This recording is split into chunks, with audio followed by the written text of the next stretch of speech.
আগাম গণেশ চতুর্দশী ৭ তারিখে পড়েছে, কিন্তু চন্দ্র দর্শন থেকে আপনাকে ২ দিন বিরত থাকতে হবে, অর্থাৎ চন্দ্র দর্শন করা যাবে না। ৬ তারিখ চাঁদ মামা দুপুর ৩টা ১ মিনিট থেকে রাত্রি ৮টা ৩০ মিনিট পর্যন্ত থাকবে, আর ৭ তারিখে সকাল ৯টা ৩০ মিনিট থেকে রাত্রি ৯টা পর্যন্ত থাকবে। এই চন্দ্র দর্শনেও ভগবান শ্রীকৃষ্ণকেও কলঙ্কিত হতে হয়েছিল।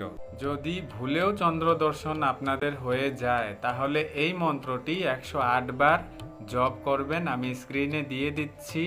সিংহ প্রসেনমবধীত সিংহ জাম্ববতা হতঃ সুকুমারক মারদোস্তব হর্ষস্যমন্তকম। এই মন্ত্রটি আপনারা ১০৮ বার পড়ে নেবেন। আর ভাগবতে উল্লেখ থাকা সীমন্তক মণিচুরির কাহিনীটি নিজে পাঠ করবেন অথবা শুনবেন।